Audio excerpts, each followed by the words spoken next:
Bonjour! Alors, à quoi sert la colorimétrie? À quoi sert de faire un diagnostic couleur? Je me suis rendu compte ces dernières années, en allant dans des parfumeries, en allant chez les coiffeurs et autres, que bien souvent, ils n'utilisent pas la colorimétrie, qui pour moi est prioritaire. Comment conseiller un maquillage, un rouge à lèvres, un blush, un fond de teint? Comment savoir si le fond de teint, il faut des pigments rosés, si à l'intérieur, il faut des pigments jaunes? Comment savoir, quelle couleur de cheveux est adaptée à ma typologie, à ma carnation? Sans colorimétrie, sans faire un diagnostic colorimétrie. Comment savoir les bijoux qui me vont? Est-ce que je suis plus dans quelque chose d'argenté? Est-ce que je suis plus dans quelque chose de doré? Comment faire sans la colorimétrie? Aujourd'hui que je connais la colorimétrie depuis 7 ans, je me demande en fait comment je faisais avant pour pouvoir choisir mon maquillage, mes vêtements, mes bijoux, la couleur de mes cheveux. Ça me paraît impossible. À l'heure actuelle, je me dis ce n'est pas possible.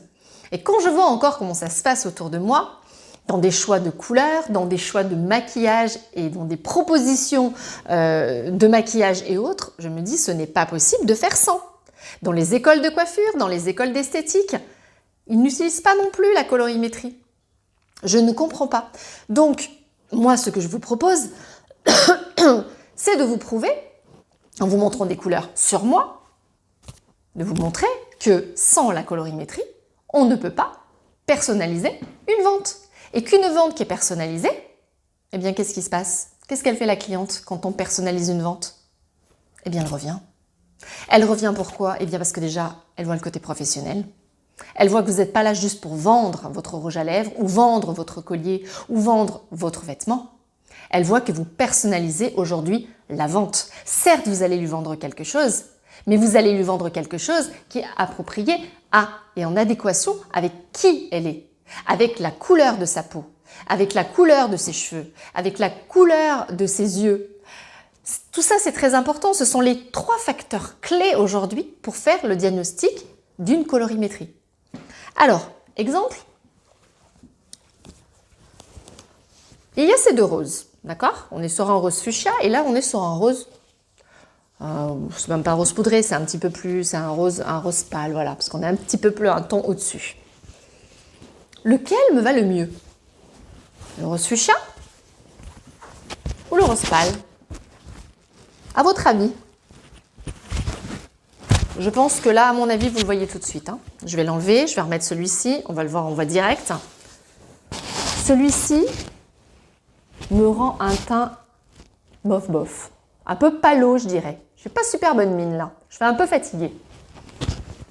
Par contre, celui-ci me donne un teint éclatant. Ça se voit. Je ne sais pas si vous le voyez, mais c'est une couleur qui me met en valeur, qui me donne un effet bonne mine. D'accord? Le fuchsia me donnera un effet bonne mine. Alors que le rose poudré, regardez comme je fais clair de ce côté et comme là tout de suite, le teint fait rehausser. C'est impressionnant quand même, c'est bluffant.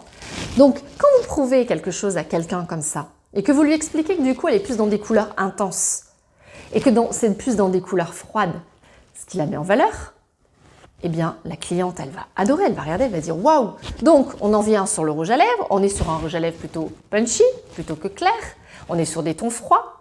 Froid veut dire que du coup, eh bien oui, on peut vendre des bijoux argent puisqu'on est dans des tons froids, donc les bijoux argent mettront en valeur. Des tons froids, eh bien c'est quoi? Eh bien, on connaît aussi du coup pour les cheveux, on sait exactement ce qu'il faut mettre à l'intérieur puisque ce ne sont pas des tons chauds. Donc moi, ça va pas être du chocolat par exemple qu'il va falloir que je mette dans mes cheveux, mais que je reste sur des tons bien froids, vous voyez? Le fond de teint, la grosse question. Le fond de teint, eh bien moi, je vais être plus dans des pigments rosés que dans des pigments jaunes sur mon fond de teint. Puisque si j'ai des pigments jaunes sur mon fond de teint, qu'est-ce qui va se passer? Eh bien, je vais avoir le teint orange.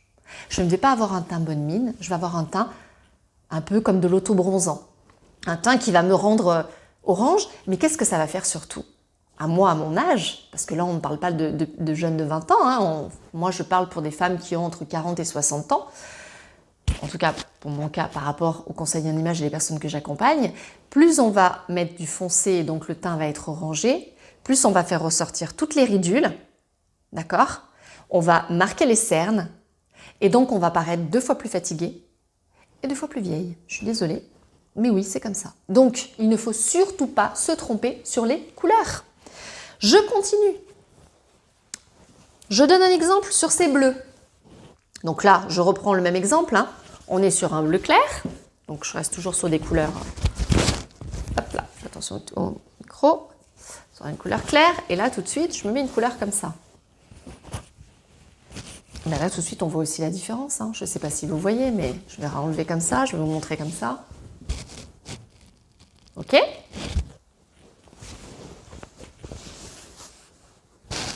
OK. Là, je crois qu'il n'y a pas photo. Je suis vraiment... J'ai un effet bonne mine et pourtant là, c'est pas du rose. Vous auriez pu dire oui, mais avec le rose, c'est normal, ça lui donne plus de petites couleurs sur les joues parce que c'est rose. Là, non, c'est du bleu. Mais le bleu, pour autant, me donne quand même bonne mine. Alors que là, le bleu ciel me rend, regardez, ma joue est sur le côté beaucoup plus blanche, beaucoup plus palote. Alors que là, je fais plus bronzer. Regardez, je tourne. Vous avez vu là? Et voilà. Donc, ça prouve bien que les couleurs intenses me mettent plus en valeur. Je continue, comme ça je vais continuer à vous prouver qu'aujourd'hui, les couleurs ont un réel impact sur nous. Je reste sur du vert sapin. Et là, je vais plutôt prendre du vert d'eau. Regardez, c'est impressionnant quand même. Vous avez vu mon teint? Mon teint est beaucoup plus clair et moins mis en valeur avec celui-ci. Alors que tout de suite, quand on me met du vert sapin, eh bien, le vert sapin me va beaucoup mieux.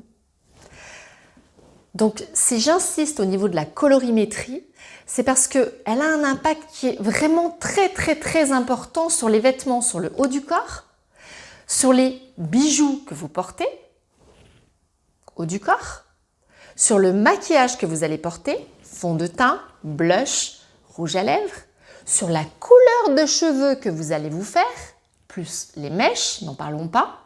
Est-ce que vous êtes plus dans des mèches plutôt dorées ou dans des mèches plutôt blond polaire? L'un ou lequel des deux? Comment savoir? Eh bien, si vous faites une colorimétrie, vous le savez. Comment savoir si je suis plus dans des bijoux dorés ou argentés? Eh bien, faites une colorimétrie, vous le saurez aussi. Quels sont les foulards que je peux mettre? Les lunettes? Oui, on en vient aussi aux lunettes, j'en ai pas parlé. Mais faites une colorimétrie, vous le saurez. Donc, en fait, à chaque fois que vous allez vouloir vendre quelque chose, que ce soit un vêtement, que ce soit un bijou, que ce soit du maquillage, vous allez pouvoir, si vous connaissez et si vous vous formez à la colorimétrie, vous allez pouvoir personnaliser votre vente et faire que vos clients reviendront. Elles seront fidèles puisque quand vous vous adressez à elles, mais vraiment à elles, pensez à vous-même. Est-ce que vous n'aimeriez pas, vous, qu'on vienne à vous et qu'on vous dise aujourd'hui par rapport à votre carnation et par rapport à qui vous êtes, eh bien écoutez, j'ai reçu ce bijou, regardez, j'ai pensé à vous, j'ai reçu ce pull, j'ai pensé à vous, ce rouge à lèvres est top, il vient de sortir, mais voilà, par rapport à votre carnation et ce qu'on a vu ensemble, il vous ira à merveille. Mais moi, je suis désolée, on m'amène tout ça sur un plateau d'argent, je suis la première à tout prendre. Donc l'Académie Purple propose ces formations-là. Et en plus de les proposer, elles sont éligibles au compte personnel de formation. Ce qui veut dire qu'en fait, cette formation vous reviendra à 0 € si vous avez de l'argent sur votre compte personnel de formation. Ce qui est important aussi à retenir et à savoir, c'est qu'avant le 31 décembre, il va falloir transformer vos heures DIF au CPF. Voilà, n'oubliez pas de faire passer vos heures au CPF pour pouvoir bénéficier de votre argent, donc de cet argent qui pourra vous permettre de vous former pour pouvoir avoir des outils pour travailler et développer votre activité et créer surtout une nouvelle activité qui plaira, mais j'en suis plus que sûre puisque c'est ce que je fais au quotidien. Je forme des personnes, je fais profiter de conseils en images à des modèles puisque je leur offre et à chaque fois elles repartent bluffées par ce qu'apporte une colorimétrie. Voilà, et bien écoutez, je vous souhaite une belle fin de journée et puis je vous dis à la prochaine vidéo. Allez, bye!